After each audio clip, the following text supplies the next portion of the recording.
राजकुमार लक्ष्मण ने कहा कि मेरे भैया ने बड़े सरल और सीधे शब्दों में उत्तर दिया था, नाथ संबुधन भंजन हारा कोई है क्यों एक दास तुम्हारा आयस काह कही किम मोही।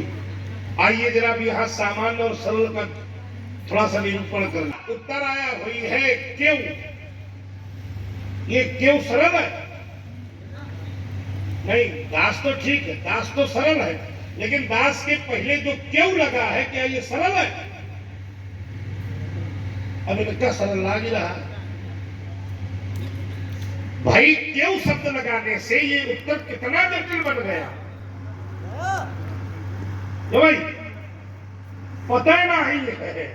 यही उत्तर है, कोई है क्यों एक दास। देखो यहां पर 3 सर्वनाम प्रयुक्त है। एक सर्वनाम है क्यों, थोड़ी पढ़ी लिखी वाली भाषा का प्रयोग किया जाए तो क्यों है अनिश्चयवाची सर्वनाम। एक वैसे तो ये संख्या है, लेकिन जब यहां प्रयुक्त किया गया तो ये संख्यावाची सर्वनाम हुआ और मोही ये निश्चयवाची सर्वनाम। लेकिन जब क्यों लगा है और मोही लगा है तो धनुष तोड़ने वाला और पूछने वाले दोनों अलग अलग पात्र दिखाई देते। क्यों भाई? नाथ संबुधन भंजन हारा तो हुई है क्यों एक दास। हमें दास से कोई समस्या नहीं है, हमें एक से भी कोई समस्या नहीं है, हमें मोही से भी कोई समस्या नहीं है। अगर तुम्हारे भैया ने केवल क्यों न लगाया होता तो सारी समस्या का निदान इसी शब्द पर। आज तक हिंदी साहित्य में जितने प्रश्नों के उत्तर दिए गए, क्या किसी उत्तर में क्यों शब्द को स्वीकारा गया? तो कहीं नहीं स्वीकारा गया। अब तुम्हारे भैया कही रहे थे, तुम कहा था स्वीकार दो। लक्ष्मण बुद्धिमान है, सोच रहा है इसी प्रयोग से शायद काम चल जाए, लेकिन इन्होंने कहा इनकी समझ में नहीं आया। क्यों? क्योंकि 4 तरह के लोग होते हैं, विज्ञ, अल्पज्ञ, अज्ञ और चौथा था प्रज्ञा चक्षु। देखो एक बात तो हम दोनों हाथ उठाकर स्वीकारते हैं, लड़का पढ़ा लिखा है, उसमें कोई दो मत नहीं। और ये भी सत्य है कि इस बच्चे की पढ़ाई लिखाई से बहुत लोगों का भला भी संसार में हुआ, इसमें भी कोई दो मत नहीं है। लेकिन यहां पर चतुराई हो रही है और ये चतुराई स्वीकारी नहीं जाएगी। जब इन्होंने प्रज्ञा चक्षु कहा तो हमें अच्छा लगा। पढ़े लिखे लोग बैठे हैं, बहुत सामान्य भाषा में पूछो तो प्रज्ञा कह देते हैं, प्रज्ञा चक्षु अशुद्ध है। जहां स्थान नासिका में होना चाहिए, उच्चारण स्थान केवल व्याकरण पढ़े हुए बालक का ही शुद्ध होगा। और लक्ष्मण ने जब कहा प्रज्ञा चक्षु तो हृदय से प्रसन्न हुआ, बाहर से चाहे गुस्सा भले बनेगा, लेकिन लगा कि बालक पढ़ा लिखा। प्रज्ञा चक्षु का भावार्थ इन्होंने कहा कि अंधा। किसी से पूछा तो तू कहा था अंधारा, किसी ने कहा आधार। अच्छा, तो बोले विज्ञ, अल्पज्ञ, अज्ञ और प्रज्ञा चक्षु। विज्ञ शब्द पर जब मैंने विवेचन किया भावार्थ से, शब्दार्थ से नहीं, तो भावार्थ में उत्तर मिला कि विज्ञ कौन, तो उत्तर मिला कि हम तो विप्र है। और विप्र शब्द यहां 2 शब्दों से बना है, वी और प्रा। वी से होता है विशेष और प्रा से होता है प्रज्ञा। जिस व्यक्ति में विशेष प्रज्ञा है वही विप्र है, और जो विप्र है वो विज्ञ बना बनाया है। छोटे कुमार, तुम्हारे प्रमाण पत्र की कोई आवश्यकता नहीं। अच्छा, एक परखी हम लगा रहे हैं थोड़ी सी। वी और प्रा ये हिंदी साहित्य के 22 उपसर्गों में, 22 उपसर्गों में दोनों उपसर्ग हैं, वी और प्रा। और ये विप्र भी वी और प्रा से ही बना है। तो क्या वास्तव में जो विप्र बना है ये उपसर्गों से ही बना है? विचार करिएगा। तो विप्र है हम, इसलिए विज्ञ है, अज्ञ बने रहो तुम, अल्पज्ञ बने रहो तुम। चौथा वाला बड़ा जोरदार था, वही तक सोच रहे हैं। लाओ दई दो। प्रज्ञा चक्षु, बोले अंधरा फिर कई रात कहा हो, यानी अभिनय अपना कर रहा है, अंधरा हमें बता रहा है। बड़ा विचित्र दर्शन है। चलो अच्छा, अगर हम प्रज्ञा चक्षु भी हैं, हम प्रज्ञा चक्षु भी हैं, तो काम चलेगा। हमारी आपकी लड़ाई शास्त्र की है। आइए कुछ शास्त्रीय विधा से हम लोग यात्रा प्रारंभ करें। हम हैं ब्राह्मण और छोटे कुमार, अगर ब्राह्मण के ये दोनों नेत्र नहीं भी है तो भी उसका काम चलेगा। क्यों? क्योंकि श्रुति पुराण उभौ नेत्रौ ब्राह्मण नाम पर कीर्तिता। पुराण कहते हैं ब्राह्मण के दो नेत्र और होते हैं। एक नेत्र का नाम है श्रुति, श्रुति माने वेद, और दूसरा नेत्र है पुराण। तो अगर हमारे पास भौतिक नेत्र नहीं भी है तो वेद और पुराण रूपी नेत्रों से हम संसार के विभिन्न वस्तुओं का दर्शन कर सकते हैं। और इसका एक उदाहरण है वर्तमान में,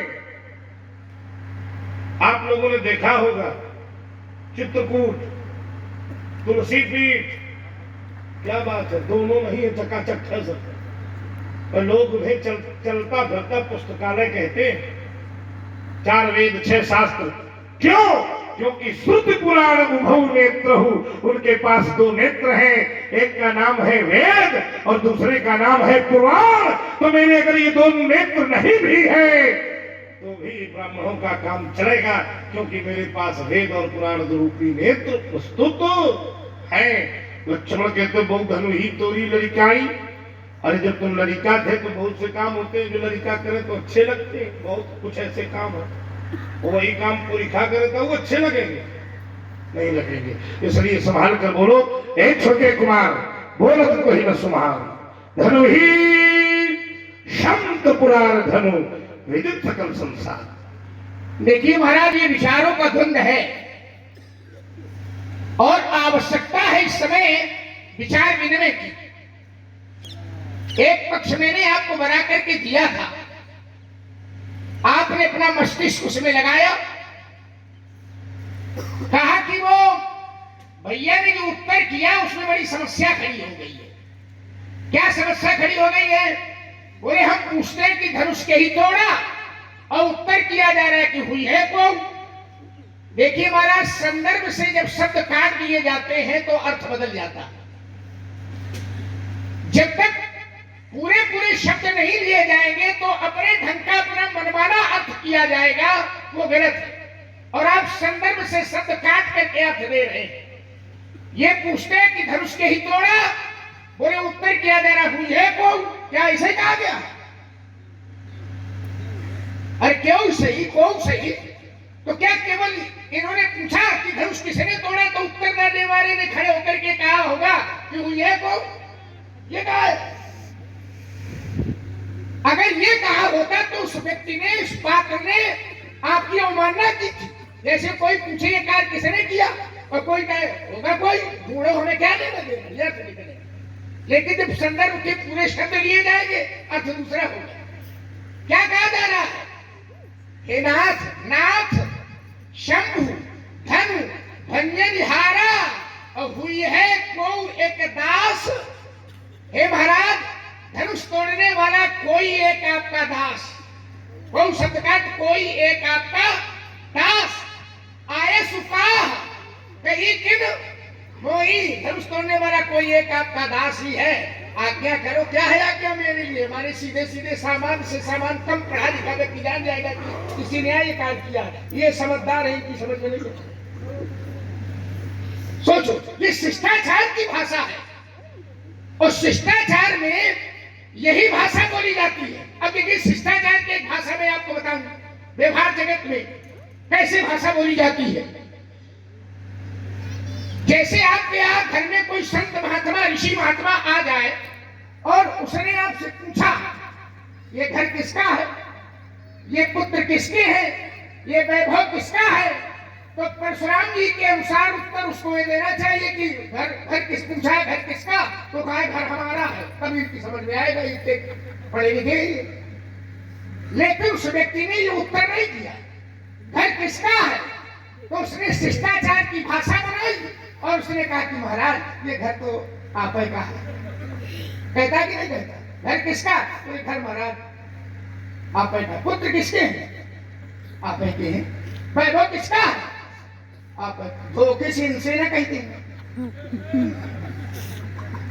घर किसका है? अगर आपने कह दिया घर किसका है तो इनके अनुसार वो समझ लो कि ये नहीं करूंगी है। वैभव किसका है? आपका। आप कहोगे अरे व्यवहार जगत की भाषा है महाराज। दैनिक जीवन में शिष्टाचार में हम लोग यही भाषा बोलते हैं, इसी भाषा का प्रयोग किया जाता है। अब आपने कहा कि इस कथन में 3 सर्वनामों का प्रयोग किया गया है। नहीं ठीक है, विद्यार्थियों को आप बढ़िया पढ़ा रहे होंगे इस समय। कितने सर्वनाम प्रयोग किए गए? 3 सर्वनाम। को अनिश्चयवाचक सर्वनाम एक यद्यपि अंक है लेकिन इसको लिया गया संख्यावाची सर्वनाम। मोही निश्चयवाचक सर्वनाम। अब आपने कहा कि को क्यों कहा गया? क्या विश्व साहित्य में ऐसा उत्तर दिया गया? बहुत दिए गए, को कहकर के उत्तर दिए गए हैं।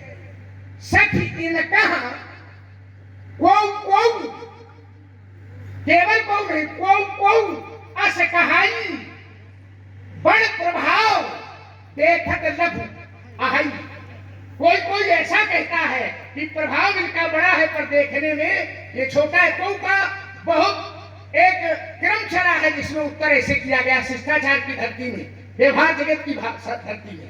अब देखिए जरा, यहां पर को अनिश्चयवाचक सर्वनाम है, ऐसा क्यों प्रयोग किया गया? आचार की भाषा, आचार की शैली बड़ी विचित्र है महाराज। हुई है को, धनुष तोड़ने वाला कौन? बोले हुई है को। इसका प्रयोग क्यों किया गया? क्यों? क्योंकि धनुष तोड़ने वाले ने धनुष को तोड़ करके पुरुषार्थ किया है, बड़ी शक्ति दिखाई है।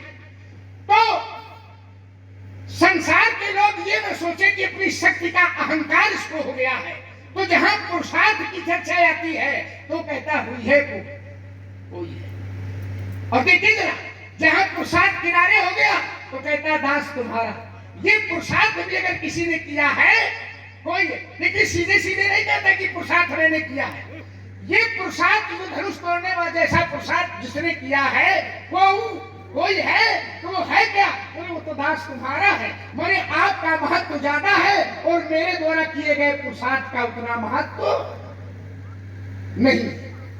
ये अर्थ है उसका, और सीधे सीधे है। अब आपने कहा कि 3 सर्वनामों का प्रयोग किया गया है, तो आप तो पढ़े लिखे हैं, भाषा के अर्थ भी 3 प्रकार से ग्रहण किए जाते हैं, 3 तरह से। कौन कौन? अभिधा, लक्षणा, व्यंजना। अच्छा, जानत सब हो गए, मानत एको नहीं हो। हमने कहा अभिधा लक्षणा तो बोले व्यंजना। व्यंजना देखिए, कई बार शब्द प्रयोग किए जाते हैं और शब्द का शब्दार्थ नहीं लिया जाता, कई बार भावार्थ लिया जाता है, कई बार गूढ़ार्थ लिया जाता है, कई बार शब्द कुछ होता है लेकिन उसका अर्थ कुछ दूसरा होता है। कई बार शैली जो प्रयोग की जाती है उससे अर्थ दूसरा होता है, कहता वो शब्द दूसरे है लेकिन अर्थ उसका कुछ दूसरा होता है। जैसे अब मैं एक पे कुछ सीधे सीधे प्रयोग कर रहा हूं, एक वाक्य आपको दे रहा हूं शैली से, और आप लोग जान जाएंगे कि इसके कहने का आशय क्या है। एक व्यक्ति ने कहा एक से, बहुत विद्वान हो। ध्यान दीजिए जरा, क्या कहा उसने? बहुत विद्वान। लेकिन कहा कैसे? बहुत विद्वान हो। तो कहा तो उसने है कि बहुत विद्वान हो, तो कहा वो विद्वाना कह रहा है, वो विद्वान नहीं कह रहा है, वो व्यंग्या कर रहा है कि बहुत विद्वान हो। अब देखिए शब्द क्या है और अर्थ इसका। आप तो पढ़े लिखे हो, खुद विद्यार्थियों को पढ़ाते हो, और तब चलो खैर इसको छोड़ो। अब देखिए जरा, मैंने कहा कि 4 तरह के व्यक्ति होते हैं, विज्ञ, अल्पज्ञ, अज्ञ, प्रज्ञ, चक्षु। तो उन्हें विज्ञ तो हम बने बनाए हैं क्योंकि हम है विप्र। एक परखी भी आपने लगाई, क्या लगाई थी? बोले बी और प्रा, पी भी 22 उपसर्ग है, तो बी भी उपसर्ग है और प्रा भी उपसर्ग है। प्रा भी उपसर्ग है, तो माने बी और प्रा विप्र, तो बी उपसर्ग और प्रा उपसर्ग को मिला करके क्या बन गया? विप्र। विप्र नहीं बना। अब हम भी पर की लगाएंगे। बी उपसर्ग है, बिल्कुल सही है, और प्रा भी उपसर्ग है, पर यहाँ विप्र शब्द में न बी उपसर्गों के अर्थों में है और न प्राही उपसर्गों के अर्थों में है, क्योंकि पढ़े लिखे लोग जानते हैं कि किन्हीं दो उपसर्गों को मिलाकर के किसी शब्द की निर्मित नहीं होती। बहुत सुंदर। उपसर्गों को मिलाकर के शब्द नहीं बनता है। इसका मतलब है, अब हमारी परखी ये है कि बताना अगले क्रम में कि बी किन अर्थों में है और प्रा किन अर्थों में। हमने बता दिया कि बी उपसर्गों के, बी और प्रा ये दोनों उपसर्गों के अर्थों में नहीं। आगे जरा, आपने कहा कि हम विप्र हैं, तो ब्राह्मण के दो नेत्र होते हैं, कौन कौन बताए थे? तो इन्होंने कहा कि ब्राह्मण के अगर ये नेत्र ना हो तो ब्राह्मण का काम चलेगा। अब बताया कि कहां? बोले चित्रकूट चलो, वो भी हमारी गुरुपीठ है। आप जहां का बता रहे हो गुरुपीठ है, तो आपके भी तो मुख में शास्त्र वेद है कि नहीं? बिल्कुल है। वहां सब कुछ है, 18 पुराण, उप पुराण, अपुराण, उपनिषदें, 4 वेद, 4 उपवेद, सब वहां है। चलता फिरता पुस्तकालय है, और ये नेत्र नहीं है। हम सोचते थे कि तुम आप यूं दोनों हम ऐसे काम चलते, ऐसे चलेगा। देखिए वहां से स्वीकृति नहीं मिलेगी। अच्छा, चलो ठीक है। अब